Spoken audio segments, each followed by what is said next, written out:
Final Big Three game on our run sheet.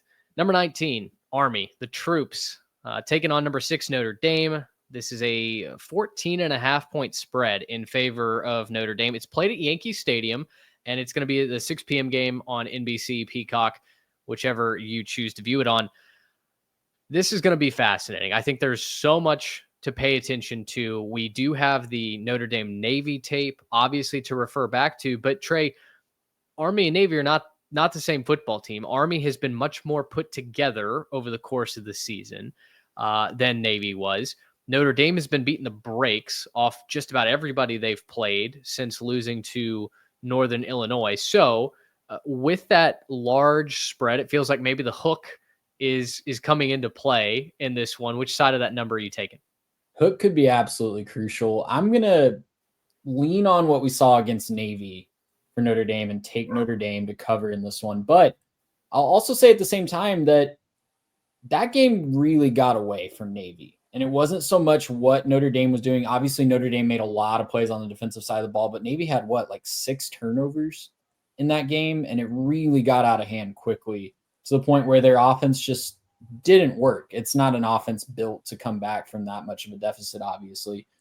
Army's defense is much more formidable than Navy's as well. I think this is going to be one of the best tests Notre Dame faces all year, probably the toughest team they've played since they played Texas A&M in week 1. So I think if Notre Dame wins here, and especially if they cover, it is a quality win and a quality cover for the Fighting Irish. This is a conference championship caliber team, and Army, guys, I just really want to see what happens if Army wins. Because if you're rooting for chaos, if you're just rooting for ultimate just destruction of everything we hold dear, Army wins this game. It could cause a lot of ripple effects. We talked about that last night on the live show, but it could cause a lot of ripple effects, not just for Notre Dame. I think Notre Dame would be out. I think the Big 12 would be sitting there sweating bullets on Selection Sunday to see if they actually get a team in if Army wins this game.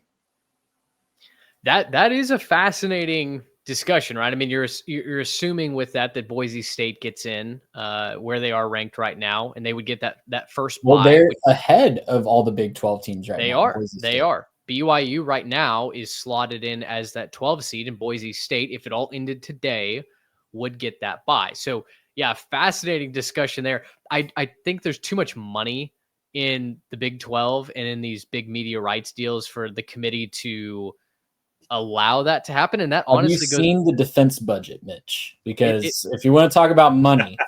it goes back to what I was saying in that article I wrote over the weekend that, without a clear standard, there is room for some fuzzy things to be happening on the periphery with all this money that's exchanging hands. I mean, heck, we've got sitting athletic directors who are very much invested in what happens in the outcome for their teams and their conferences.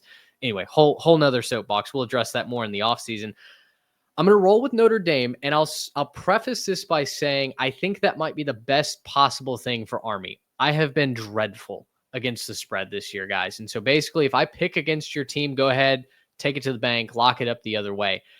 I would love for Army to win this game because of all the chaos that would then ensue. Remember, Army's already locked into the American Championship game. Them and Tulane will meet in that conference championship game, hopefully with a playoff spot on the line. Now, that starts to get a lot more freed up if you're able to go in and in the Fighting Irish this season, because make no mistake here, if Notre Dame loses this game, they're out.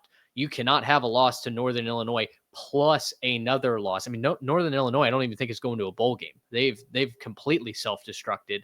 You can't have those two losses on your schedule. I think it's part of the reason why Notre Dame is beefing up their schedule in 26, 27. They've scheduled some games now in 29 and 30, I believe. I think they just added Texas to the schedule in a couple of future years. Notre Dame realizes that if they're not going to join a conference, if they're not going to have that protection that a conglomerate gives them, then if they're going to have multiple losses on the schedule, they better be able to defend them. It cannot be a bunch of bye games. And when they scheduled Army, we didn't know that Army was going to be this good of an opponent, right? So, kudos to the troops for getting that done and being in position where this game matters a whole heck of a lot more than what we thought going into it. Notre Dame, I'll end with this. Notre Dame's plus 15 in the turnover margin. Now, 6 of them came at the hands of the Navy midshipmen. So, maybe take that stat with a grain of salt. But they're averaging 38 points per game.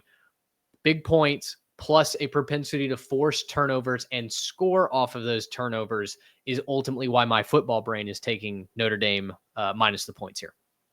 And it should. I'm going to go ahead and go with you, Mitch, on this one as well. Yeah, Notre Dame hasn't played a close game since the end of September. They haven't been in a real competitive game in a long time.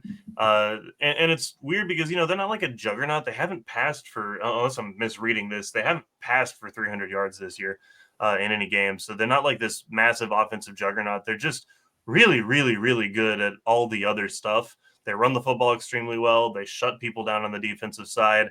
They pass effectively, just not for massive, explosive numbers. This won't be a competitive game either, I don't think. And massive kudos to what Army is doing and what they've been able to build. But it's not going to be a close game, I don't think, with Notre Dame. Army and Navy doing a whole bunch for this, late season strength of schedule for Notre Dame and, making their case. Especially needed now that Florida State's just, dog water and just can't play football. And, they're just like the worst team that exists in college football at this point. I don't know if there's a worse team than Florida State.